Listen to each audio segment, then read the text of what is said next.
안녕하세요, 이지로그입니다. 네, 제가 사실 이렇게 영상에 대고 말을 하는 게 정말 어색하지만 오늘은 포르투갈 교환학생에 관한 정보를 담은 영상을 가져와 봤습니다.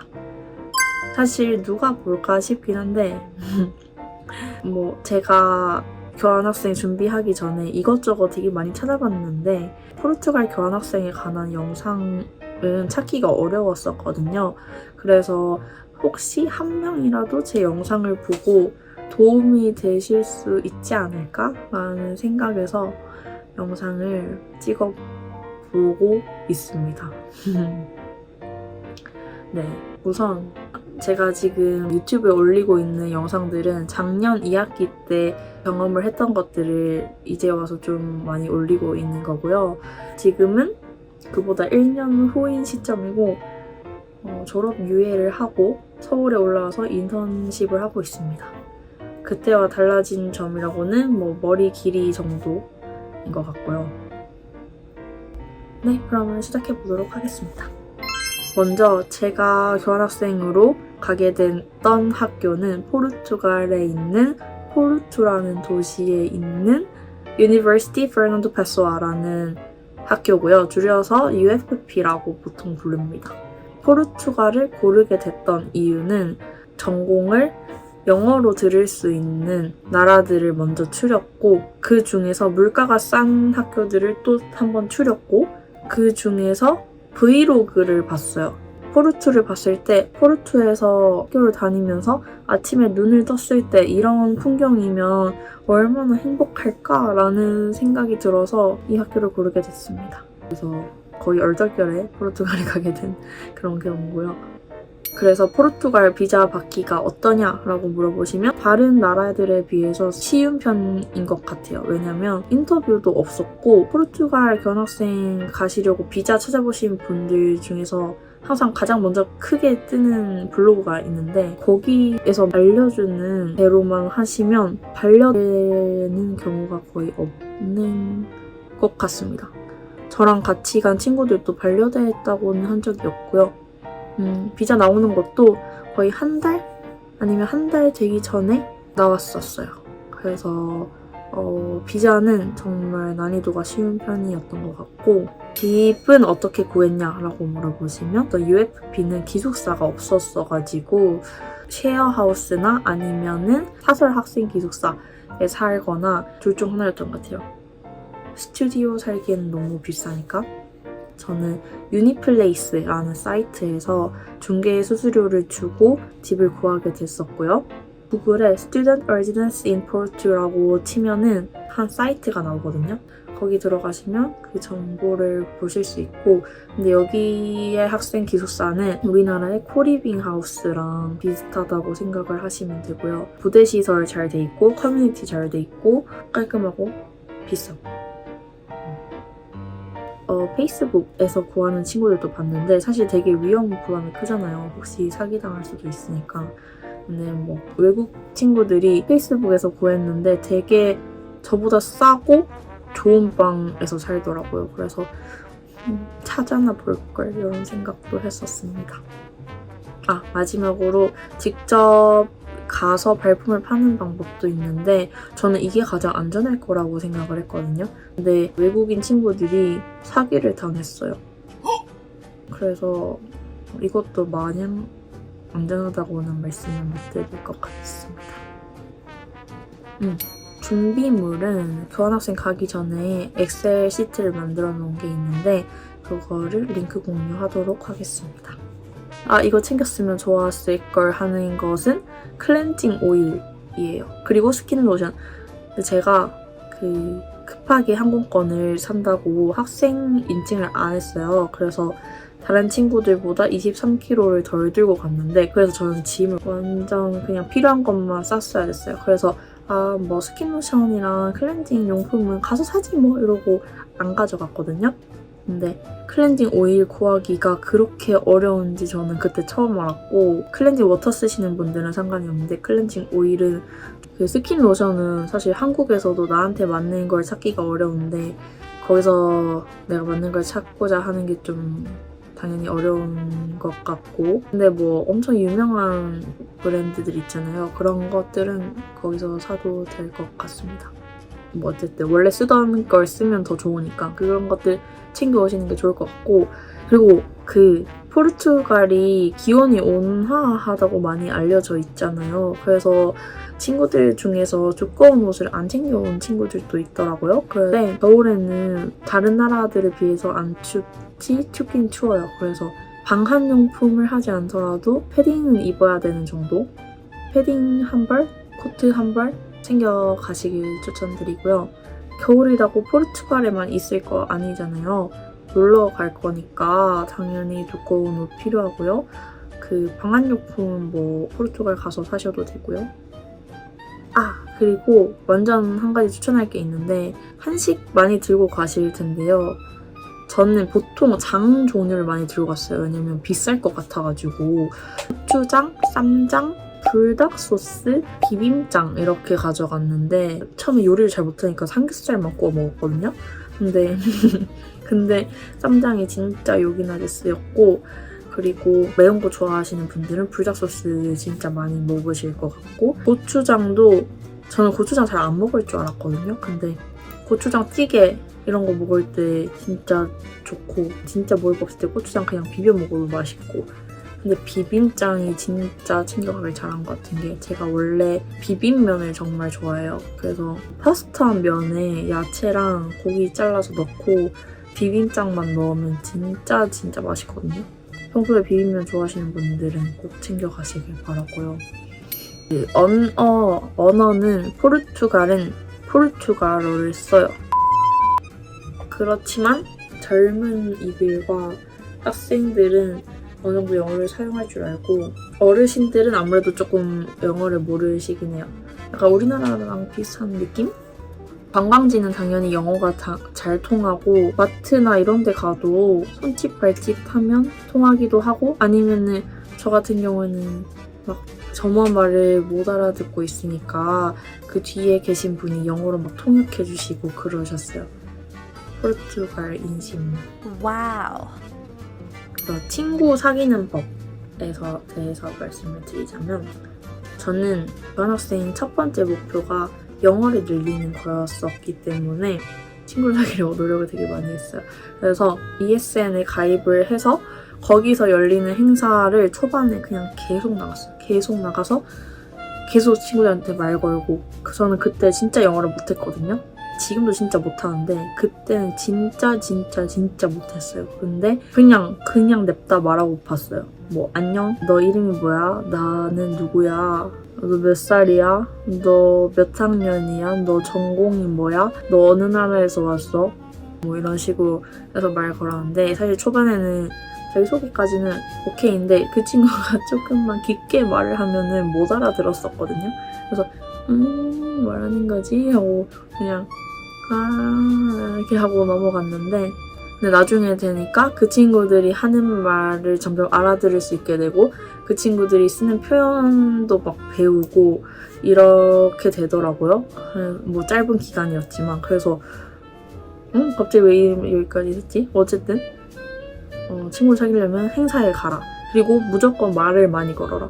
나 영어가 부족한데? 괜찮아요. 저처럼 이렇게 하시면 됩니다. 그리고 그 친구들한테 영어 말하는 걸 무서워하지 않아도 되는 게, 그 친구들도 영어가 제 1언어가 아니잖아요. 그래서 나도 진짜 못하는데 나보다 못하는 친구도 분명 있고, 그 나라 액센트를 그냥 계속 사용하는 친구들도 있고, 그런 걸 보면서 저는 오히려 얘네도 이렇게 자기 나라 악센트 그냥 쓰는데 나라고 안 될 게 뭐가 있지? 약간 못 알아들으면 서로 노력하면 되지, 이렇게 생각하니까 그 말 거는 게 오히려 어렵지가 않더라고요. 그래서 저는 오히려 아예 영어를 못하는 생초보라면 영어 늘리기에는 미국이나 영국보다는 이렇게 유럽 국가 가서 교환학생 친구들이랑 얘기하는 게 더 나을 것 같다. 일단 자신감이 붙어야 그 뒤에 나은 단계로 발전을 할 수 있으니까 저는 뭐 그렇게 생각을 하고요.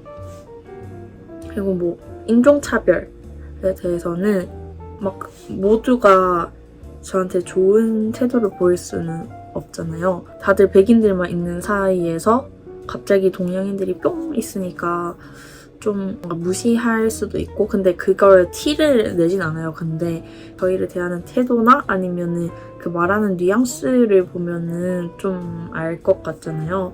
그래서 뭐 그런 친구들이랑은 그냥 안 놀면 되고 인사 안 하면 되는 거고 그렇지 않은 친구들이 사실 더 많거든요. 포르투에는 동양인이 별로 없었어요. 그래서 저희 존재만으로도 좀 신기해하고 관심을 가지는 친구들도 많았고 남자애들 같은 경우에는 손흥민 얘기 진짜 많이 물어봤고 여자애들 같은 경우에는 한국 화장품 얘기 좀 많이 했던 것 같아요. 그래서 그런 관심사들 알아가는 거 중요할 것 같고 그리고 뭐 우리한테 난 너네 나라에 뭐 안다 이렇게 말해주면 되게 기분 좋잖아요. 그래서 뭐 그런 거 하나 정도 알아가시면은 말 이어나가기가 쉬울 것 같습니다.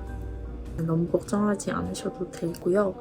포르투 치안은 되게 좋은 것 같아요. 왜냐면 교환학생 끝자락 돼서 택시를 타고 집에 가는 게 돈이 너무 아까웠거든요. 그때는 정말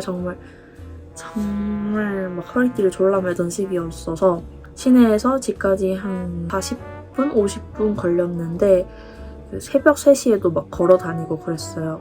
되게 안전했었고 그치만 혹시 어떤 일이 벌어질지 모르니까 늦게는 돌아다니지 않도록 하시는 게 좋을 것 같습니다. 그리고 생활 정보는 그 옷을 굳이 많이 안 사가셔도 될 것 같아요. 교환학생과 더 예쁜 사진 찍어야지 하고 옷을 사시는 경우도 많을 것 같은데 물론 유럽 친구들이 막 옷을 되게 잘 입고 다니거든요. 여기 포르투갈 가서 사시면 돼요. 왜냐면 스페인에 보통 쇼핑을 많이 하러 가시잖아요. 가격이 싸다고. 근데 포르투갈도 가격이 똑같거든요. 가격표를 찍어서 비교를 해봤는데 가격이 똑같기 때문에 포르투갈에서 쇼핑 많이 하셔서 올 때는 막 생필품, 한식 이런 걸 많이 챙겨 오시고 와서 쇼핑 많이 하셔서 짐을 채워 가시는 걸 추천드리고요. 문화 차이 정말 많죠. 정말 많은데 저는 근데 진짜 무지하게도 유럽이랑 미국이랑 좀 비슷할 줄 알았거든요. 오기 전까지는. 제가 듣기로는 미국은 진짜 옷을 잘 안 챙겨 입는다고 들었는데 유럽 친구들은 옷에 정말 관심이 많고 그런 것들 차이가 있다는 점. 파티를 저희는 막 미드랑 미국 영화를 많이 보니까 파티한다고 하면 뭔가 연회장이나 아니면은 집에서 막 홈파티 하고 이런 것들 아니면 드레스 입고 이런 것들 많이 봤잖아요. 그래서 저는 그런 거를 기대했는데 갑자기 파티 한다고 해서 갔는데 그냥 클럽에서 노는 게 파티더라고요. 그래서 저는 한국에서 사실 클럽을 한 번도 안 가봤었는데 그런 클럽 문화를 체험할 수 있었고 파티가 클럽에서 열린다는 게 조금 좀 문화적인 충격이었고요.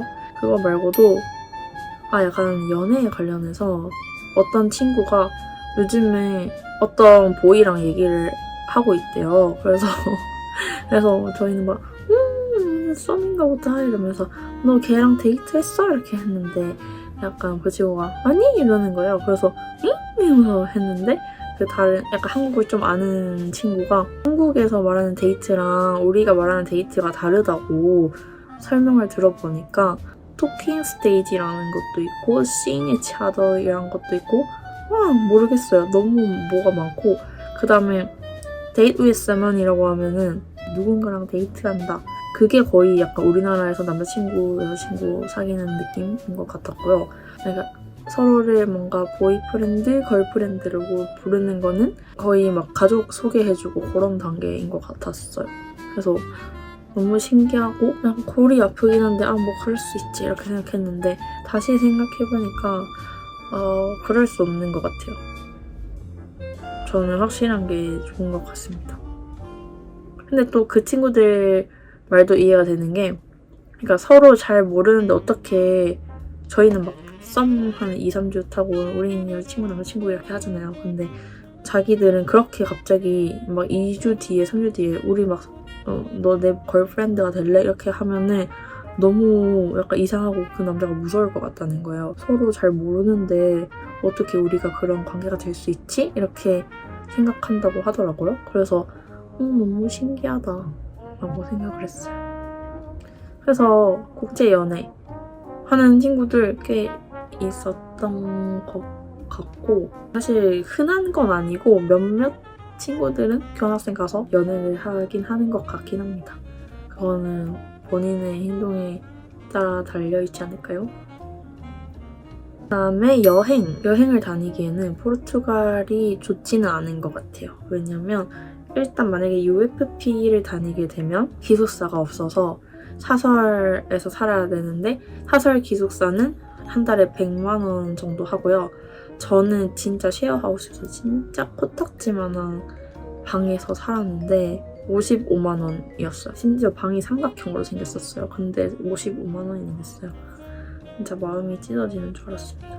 네, 그래서 그 비용 때문에도 여행 비용이 사실 줄어들잖아요. 다른 나라 친구들은 보니까 기숙사가 20만 원대? 10만 원대? 막 이렇더라고요. 근데 그러면 진짜 여행을 저희 한 2-3배는 다녔을 것 같은데 그리고 막 독일이나 프랑스 이런 데는 유럽의 중심에 있잖아요. 그래서 기차로 여행을 다니기가 되게 잘 되어 있고 편리한데 이렇게 있으면 여기에 있잖아요. 여기 끝에. 그래 유로로 다니기에는 힘이 들기 때문에 비행기를 이용해야 되고 그리고 거리가 다른 나라들이랑 멀어서 다른 나라들에 비해서 또 좀 비싸다.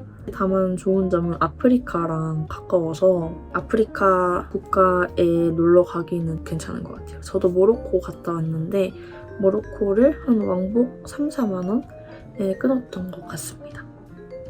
근데 저는 한 7국가 갔던 것 같아요. 근데 포르투갈 같이 여행 온 친구들 중에서도 10개국, 11개국 이렇게 많이 다니는 친구들도 있었는데 저는 약간 시간이 지나면서 제 1순위가 여행이 아니었다 보니까 여행을 하면 할수록 내가 여행을 왜 다니고 있지? 그냥 국가 수 카운트하려고 다니고 있는 거 아닌가? 이런 생각이 너무 많이 드는 거예요. 그래서 저는 여행으로 약간 이거 예쁘다, 이거 맛있다 이렇게 하고 다니는 것보다 그 나라에 좀 어느 정도 살면서 그 친구들이랑 좀 더 많이 시간을 보내고 그러면서 얻는 게 더 많았었기 때문에 저는 끝에 갈수록 여행을 좀 안 갔던 것 같습니다. 문화체험은 그 ESN에서 크리스마스 가정집 방문 뭐 이런 이벤트가 있었거든요. 그래서 그걸 신청해서 갔는데 우리나라에서는 크리스마스가 연인들끼리 보내는 날 물론 교회 다니는 친구들은 교회에 가거나 가족들이랑 보내긴 하지만 막 큰 명절의 느낌은 아니잖아요. 근데 그걸 신청해서 갔더니 진짜 엄청 많은 대가족이 모여서 제가 간 거예요. 추석이나 설에 외국인 친구를 집에 초대해준 느낌이어서 너무 고맙고 그런 문화체험을 할 수 있는 기회가 흔치 않잖아요. 그래서 그런 이벤트들 ESN에서 많이 하고 있으니까 참여해보시면 좋을 것 같습니다. 정말 문화체험할 기회는 정말 많다는 점.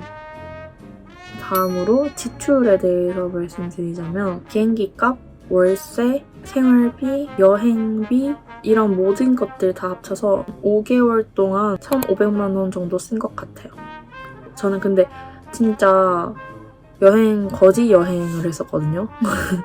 그 친구들이랑 같이 간 여행은 막 거지 여행은 아니었는데 저 혼자 간 여행은 제가 막 먹는 거 핫플레이스 가야 되고 이런 사람은 아니었어가지고 막 마트빵 먹고 이렇게 거지처럼 여행을 했는데 거지 여행을 했을 때 이렇게 나왔어요. 그래서 저보다 좀 풍족한 여행을 하시고 국가 수도 좀 많이 가시고 이런 거면은 한 학기에 2,000만 원은 들 것 같다는 점. 그 정도 지출이 있을 것 같습니다. 그리고 마지막으로 하고 싶은 말은 교환학생 가기 전에 우선순위를 정해두시는 걸 추천드려요. 저 같은 경우는 1순위가 영어라고 했잖아요. 그랬기 때문에 친구들 많이 보러 다니고 문자도 수시로 주고받으려고 했고 그리고 좀 문화적인 것도 많이 배우고 싶고 이런 것들이 있어서 그 나라에서 향수병이 한두 번밖에 안 왔었던 것 같아요. 날씨가 안 좋고 이러면은 우울해질 수밖에 없기 때문에 그런 자기가 처음에 생각했던 우선순위를 계속 실천하려고 노력하고 이러면서 좀 극복이 되는 것 같거든요. 만약에 여행이 1순위시면 어떤 나라를 그래도 좀 갈지, 몇 개국을 갈지, 비용은 대충 어느 정도 짜면 좋을지 이 정도 생각해 오시는 거를 추천드리고요. 그리고 마지막 학기에 교환학생을 오는 것 때문에 걱정이 있으신 분, 교환학생을 가세요.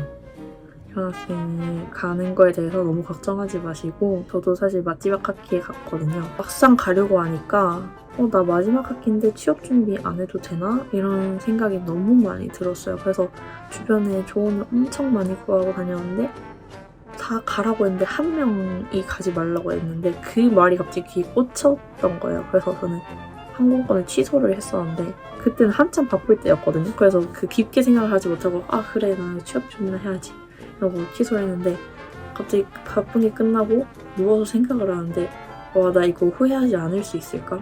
왜냐면 제가 입학 전부터 교환학생을 정말 가고 싶었고 그 학교 설명회를 들을 때 교환학생의 기회가 좀 많다는 걸 보고 정한 부분도 없지 않아 있었어요. 그래서 정말 후회할 것 같은 거예요. 그리고 저는 적금도 교환학생 때문에 들었었거든요. 저학년 때부터 그래서 돈을 모아왔던 건데 결국에는 다시 항공권을 끊었습니다. 그래서 제가 학생 인증을 못하게 됐던 거고요. 급하게 한다고. 심지어 원래는 교환학생 가서 졸업 요건을 다 채우고 바로 졸업을 하려고 했어요. 근데 교무팀에 전화해보니까 포르투갈 학교가 종강 날짜가 1월 중순이었어요. 근데 한국 학교 성적 마감일이 1월 중순이었거든요. 같은 날짜였어요. 그래서 그러면 졸업을 못한다는 거예요. 그래서 그것 때문에 항공권을 취소했어요. 교환학생 취소한다는 말은 아직 안 했었고 결국에는 가게 됐는데 그런 고민을 왜 했을까 싶을 정도로 정말 충분히 즐겼고 그렇기 때문에 더 후회 없이 즐기려고 노력을 많이 했던 것 같아요. 근데 꼭 뭘 그렇게 적극적으로 하지 않아도 그 한 학기 쉼의 시간이 저는 졸업 전에는 필요하다고 생각을 해서 저는 정말 추천을 드립니다. 뭐가 됐든 배우는 게 있을 거라고 생각이 들어요. 그리고 교환학생 비용에 대해서 걱정을 하시는 분들도 있을 텐데 성적이 좋으시다면 미래의 장학금을 노려보시는 걸 추천을 드리고요. 그렇지 않다면 직접 돈을 모으는 수밖에 없는데 저 같은 경우에는 저학년 때는 10만 원씩 모았고 좀 학년 올라가면서 30 여유 될 때는 40 이렇게 모았었고요. 적금 만료되면 예금 5대율 높은 데 들어서 돈을 조금 불리고 전 주식은 좀 잘 몰라서 안전하게 예금으로 불려서 교환학생을 갔던 것 같습니다. 비용적으로 걱정이 된다 싶으시면 어릴 때부터 차곡차곡 모아두시기를 추천드립니다. 화이팅! 그러면 여기까지인 것 같아요. 교환학생 가시는 거 정말 부럽고요. 정말 행복한 한 학기 보내고 오시길 바랍니다. 그럼 안녕!